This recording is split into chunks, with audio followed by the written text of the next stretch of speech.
So today we're going to be looking at my dividend portfolio and seeing some of the activities that I recently did. So here on my account, this is actually the highest it's ever been at $5,138.28. Now, one really big thing too when it comes to me building this portfolio, my big goal with this long term is to actually get to over $1,000 per month in passive income in the future. Now, whether that's for me to reinvest down the road or to utilize for my own personal needs or whatever else I want to do, that is essentially the main goal for what I'm trying to build with this taxable account, because I do also have a retirement account at another brokerage with Vanguard, but this one is mainly for just creating that passive income down the road. Pretty excited there. So I'm going to show you some of the activities that I did when it comes to investing into my dividends. And let's go ahead and hop over to my activities feed. Now I'm going to show you two of them today since these videos are a little bit newer in the process, but normally I'll just show you on a day-to-day basis on how my portfolio changes as well as what I'm investing in. So before we actually look at the activities, let me just show you for the day. So right here, I'm recording this on the 28th, so this comes out the next day. So this right over here, you can see that the day didn't gain any percentage. It went up 12 cents, but technically because of the market and then the earned dividends, it kind of just breaks even there. For the week, we are doing pretty good. We're up 4.76% on the money weighted return there, which is always a fantastic thing. So let's go ahead and hop back over here into the activities feed. I'm gonna actually jump down to March 26th first, and let's talk about this because there was a lot of stuff that goes on. As you can see, there was 24 buys and 2 sells. So I actually put in quite a bit of money. It was $205, I believe, that I actually deposited into the account, and then I sold a couple of different companies as well. Now, obviously, let's go ahead and talk a little bit about why I decided to sell these. First and foremost, I really decided to start holding on to less stocks in my overall portfolio. So if I go into my holdings, I am down to 31 positions. At one point, I was actually up to like 55, and it just felt too cluttered and that my money wasn't really getting dispersed between the companies. So I actually decided to move out of Waste Management as well as Cisco. Now, they're not technically bad companies in my eyes. I just wanted the money that was going into those sectors to be diverse between the companies that are already in there, which let me go ahead and go back into my portfolio here. So for example, my industries here, let me load this here. So now I only have 4 companies instead of 5. So these ones are going to get more overall value across the board. When I was looking at the dividends and what I was earning, just wasn't as great as some of the other companies that I left in there. Now, for future videos, when I decide to sell anything, if I do, I will actually go into more detail for you guys because I'll show you here, like on Seeking Alpha as an example. Just some of the things I'm looking at when I'm comparing the different companies when it comes to their dividends, whether it's the dividend yield, the payout ratios, the 5-year growth, all the different things I look into. So I'll make sure to be doing that for future videos, so make sure you guys are subscribed to that. Now, I did, like I said, buy into 24 total.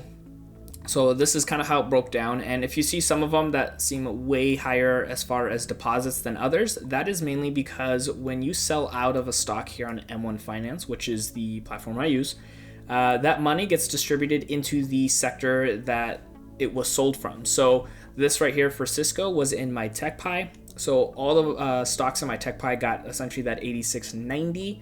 And then for Waste Management, it was in that industry sector that you saw. And so the 68.42 is going all in there.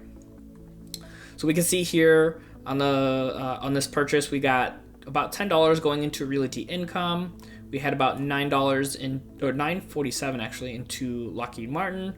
We had $24.01 go into AT&T, which from here you could see I got about 78% of one share because of that. And let's go ahead and go back in here. So we got from Heinz, we got $7.82 that went into there. Verizon, $31.04. Pfizer, we had $14.85. And then we had Vanguard, which is the ETF we have in the portfolio, at $9.69. And then our Apple account here got $10.73. We had 3M get $33.43, Aflac $9.99, Texas Instrument $16.25, Discover $3.25, which was actually a manual investment. I wanted to put money into that one specifically. Most of the reason for that was actually because I wanted to get an additional full share. I think it was like 5.98 shares, so I wanted to round that up a little bit. We got P&G depositing $14.69, Home Depot $1.11, and we had Pepsi getting $16.36, Johnson & Johnson at $19.40, ADP we had $29.26, CMI we had $27.99, AbbVie we had $15.70, DLR, which was also another manual purchase, at $4. We had Coca-Cola at $8.79, which, by the way, Coca-Cola and Pepsi, I'm really debating on if I want to keep both. I might do a separate video on the comparison between the two, and if I decide to remove one of them, it'll be in that video. And then we have Ally at $14.99, Hasbro at $10.37, and then Microsoft at $17.40. So that was the full buy on the 26th of May. And then I did another deposit mid through the week at $50. So I bought into 7 stocks. Now this one, I actually did $25 into the real estate sector because I wanted some of that to go into realty income, which you could see right here. I think their price point right now for the dividend yield is still really, really good. So if I go back here, let's see, at least as of this recording, let's take a look here. So as of this recording for realty income, their dividend yield is about 5.05%, which I think is pretty good for this monthly dividend paying stock. When it starts getting under about 4%, it becomes less valuable for me to invest in. Not saying that I wouldn't, but just less likely like I am today. So after I did that, so that was 2209. The rest was pretty much split between everything else. So we had Vanguard at 370, DLR at 290, AbbVie at 343, Target got 265, Verizon did get a nice chunk at 749, and then Home Depot got $6.21. So pretty good buy. Unfortunately, it was less than the $50, so I actually put in an order for that dollar and some change left over. If we look at our upcoming trades, towards Aflac, just to put it there because I saw some value available for us. If I go into the finance here and take a look, so in Aflac right over here, if we take a look at them, I have average share price of $36.29, and it looks like the market price is $36.63. So I just decided to put in that dollar and some change into this company. A lot of times if I have a little left over, sometimes I'll try to invest in the companies that are coming up soonest when it comes to their ex-dividend date. I've talked about that before in other content pieces where I actually do like to pay attention to ex-dividend dates if it deems it worthy. A lot of times I'll look at value as far as what I bought into it and where it is in the market. But if I go into the Seeking Alpha and go into my portfolio, I can filter this and toggle all the way here, and I can see everything in recent time as far as ex-dividend dates. So putting it in Aflac wasn't as great as if I wanted to put it into O, which is why I did have a lot more going into O this time. But I could put some into Lockheed Martin or Home Depot, which I also did kind of make sure some went into that as well. So in case you're not too familiar, ex-dividend date is whatever this date is, the day before that is the last day you can invest any money into that stock to get the dividend for that next payout. So the money that I have going into, let's go ahead and go back here. So like I put in right over here, $22.09, which got me 0.40 shares for realty income. So that was the 28th, which is when I'm recording this. And the 29th is the ex-dividend date, which means tomorrow, even if I deposited money into this fund, it wouldn't count for the for the dividend payout of June 15th. So just something to keep in mind for those who are trying to decide where to put their money. As a dividend investor, I do pay attention to that sometimes. It's not always critical. Like you can see, I'm putting in that dollar and some change towards Aflac, more so because it is down than the ex-dividend date coming up.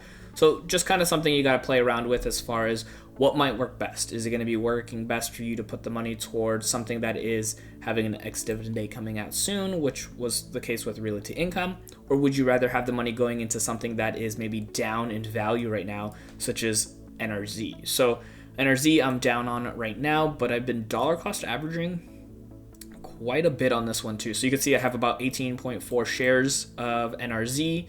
Shout out to all those NRZ fans. If you guys have them, let me know in the comments. So with them right now, my average share price is $8.96, and their current price is actually doing pretty well.